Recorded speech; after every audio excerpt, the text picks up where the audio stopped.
maybe you should start considering that maybe these thoughts that you have in your mind are not actually just things that you automatically assume that they are true in your reality. Maybe they are just assumptions that your brain creates as a consequence of your traumatic memories, of the hurt that you experienced.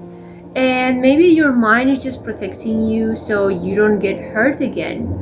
But this doesn't mean that these beliefs are, automatically true. Hello, welcome to my channel again this week.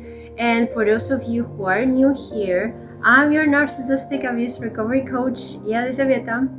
And today we got another special topic that some of you asked me, and it's going to basically, I'm going to teach you how to reframe, how to change these negative beliefs, patterns, thoughts that you constantly have in your mind, especially if you're struggling with complex PTSD after narcissistic abuse.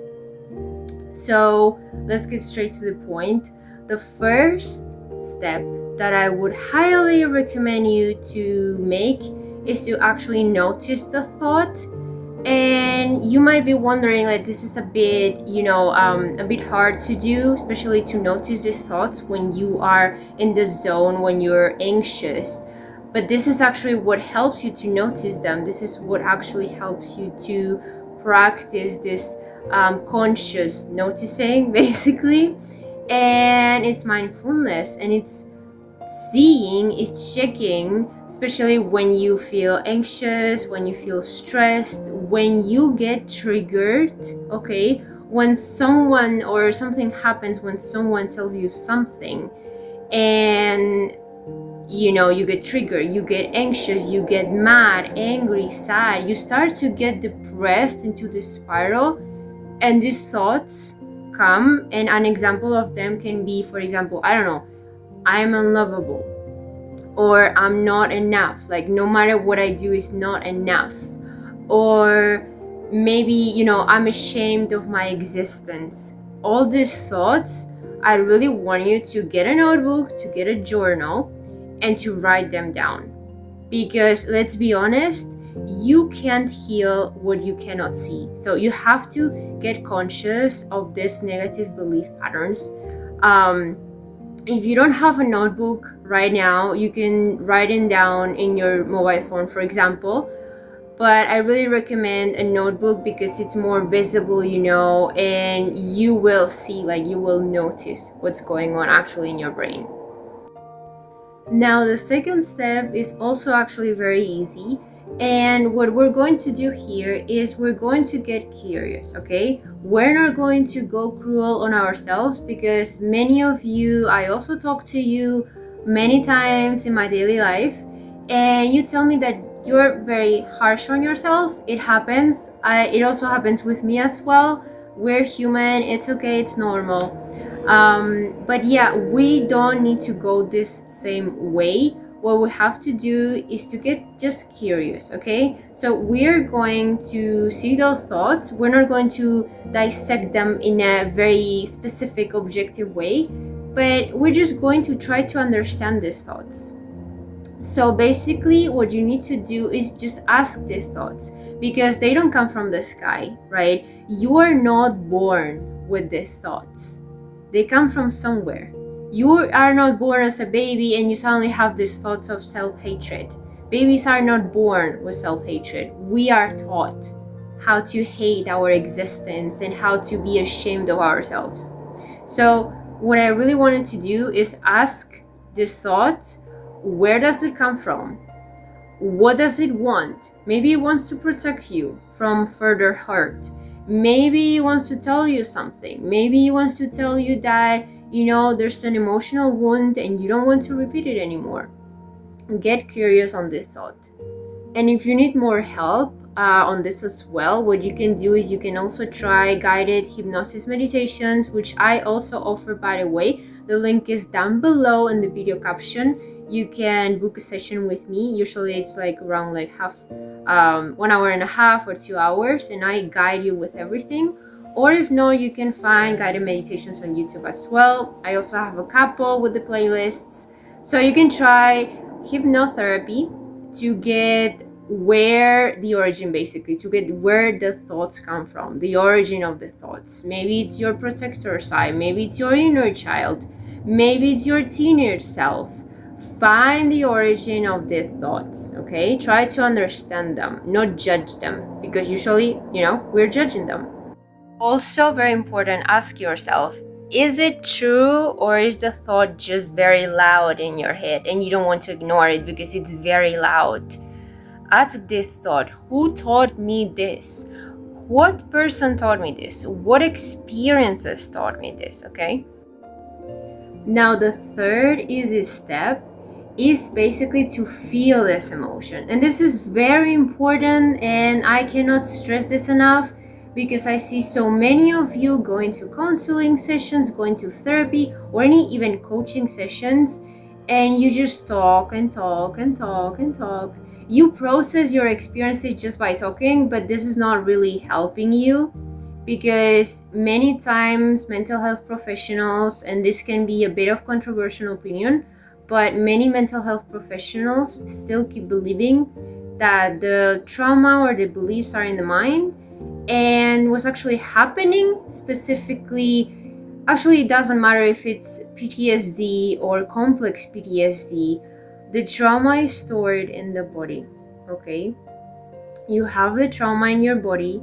You have to feel those emotions. Aside from talking, it's okay to share, it's great, but you have to feel them in order to heal them.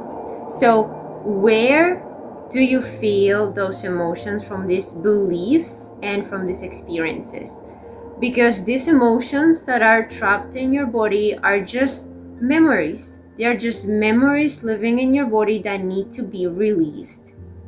So first you're going to do a quick body scan, and how you can do with this is basically you close your eyes, you take a few deep breaths, and you ask yourself, where do you feel this? In your gut, your stomach, on your chest. Especially emotional pain is very common to feel in your chest, okay? Maybe on your throat, when you feel like you cannot express your emotions. Where do you feel it? Okay, ask yourself that. And then I also recommend to do somatic healing, which is basically just moving your body. You don't have to know specific exercises, although I can also make a video relating that. But you just need to move your body. Just shake your body, dance, do sport, do workouts, anything that helps you. Even slow sport, like Pilates or yoga also helps to release the pain. You need to release the pain through movement. It's not only by talking and by sharing. You need to do the conscious, active work, and also energy healing as well. If you want to do even deeper, you can also try energy healing. Now the fourth step, also very easy. It might take some time for you though to start to apply this to your real life, to physical life. But what you need to do is to actually collect evidence that these beliefs, the specific beliefs that you have, these negative beliefs, are not true. So trauma is not healed by logic. You can apply all these scripts to say, yeah, but this is not logical because this and this and that. But you need the emotional side. You need to get in touch with your emotions. And now that you actually got in touch, now that you actually did the active work of moving your body, what you need to do is to see it, okay? You need evidence. Evidence is not only by thinking, because when you start to think, your mind can actually start to trick you again, and you get into the loop, into the spiral of overthinking, of anxiety. Stop doing that. This is not helping. What you need to do is proof. So start collecting evidence. For example, let's say you have the belief that you are too much, that nobody appreciates you, you're too much, you're too passionate, you're too weird, you're too strange, you have like this weird hobbies, or activities that you like to do, nobody understands you, and you think that, you believe it's true. So what you have to do here is to start collecting evidence of actually other people that appreciate you.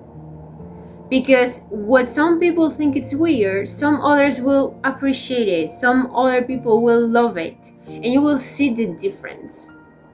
Or maybe you think that you're useless or that you can't do anything. Start collecting evidence and proof of tiny wins, okay? Tiny wins of things that you do. Can be in your house, can be outside, can be at work, can be in studies, in school, high school, university, whatever. Start collecting this evidence that you actually can do things, okay? And they can be really small. They can be really small achievements. Like, it doesn't have to be like passing an exam. It can just be like, oh, I survived, I didn't get anxious, I can actually function for a day. All right, so start collecting evidence that your belief is not automatically true. And again, write it down in a notebook or a journal, okay? And if you're enjoying this video and you find these tips helpful, don't forget to subscribe to my channel. Buttons are down below, and click on the notification bell so you never miss a new video every single week.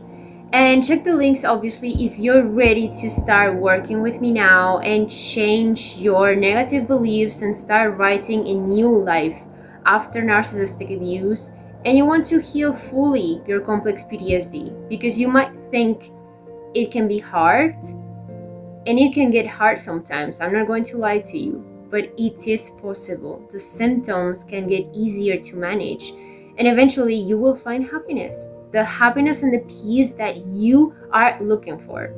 So don't forget to subscribe again and check the links down below to book a call or any session with me. Now, the last tip that we have is basically embody this belief.